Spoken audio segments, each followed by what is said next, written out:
אנחנו מטילים מצור מוחלט על העיר עזה. אין חשמל, אין מזון, אין מים, אין דלק. הכל סגור. אנחנו נלחמים בחיות אדם, ואנחנו נוהגים. What you just saw was the Israeli Minister of Defense using outright genocidal language and threatening to cut off the electricity, water, and food of more than 2 million people. That is one part of a series of reprisals that have been perpetrated by the Israeli government so far after Palestinians broke out of the blockade of the Gaza Strip. Now you might be thinking, it's kind of crazy that Israel can just do that, just shut off the water, the electricity, and the food access to millions of people. Well, that's kind of the reason Gaza is where it is today. See, for years, Israeli forces and settlers were actively trying to colonize areas within the Gaza Strip. But in the early 2000s, about 2005, the Israelis withdrew and replaced their colonization efforts with an active air, sea, and land blockade to essentially attempt to starve out Palestinians in the Gaza Strip and put them in what is a functional open-air prison. And that blockade has had a lot of devastating effects. Palestinians are restricted from being able to move in and out of the Gaza Strip in many cases. They're unable to get consistent access to food and clean drinking water. In fact, 97% of the water in the Gaza Strip is considered unfit for human consumption.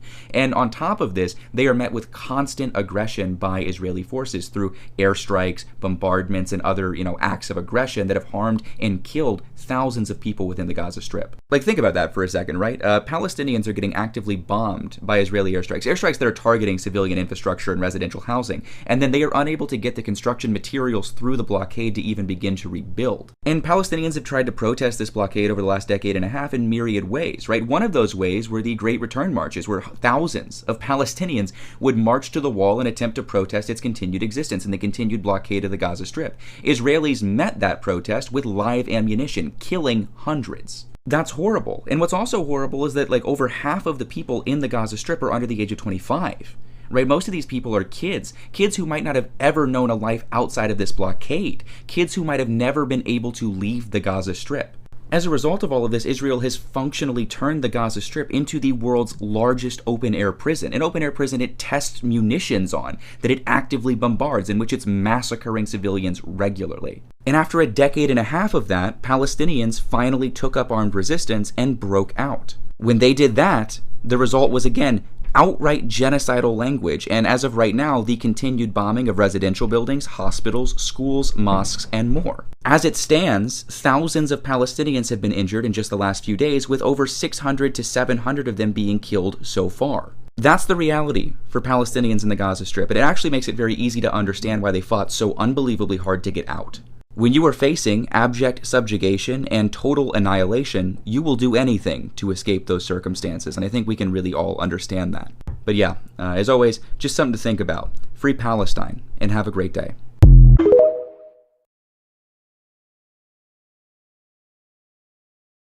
I have to say this. Israeli math is invading and ethnically cleansing Palestinians for 75 years, but get shocked and surprised when Palestinians fight back.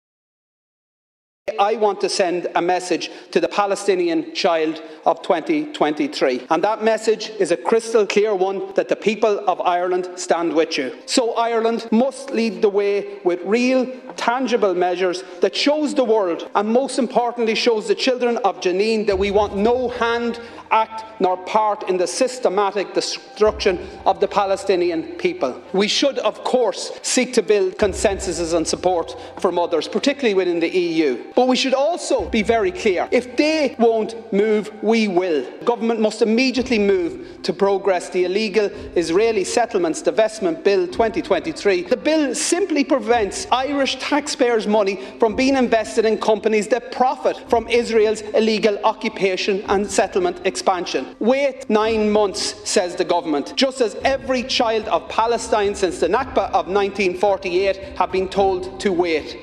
Likewise, when it comes to recognising the state of Palestine, the official position of this House, wait, says the government.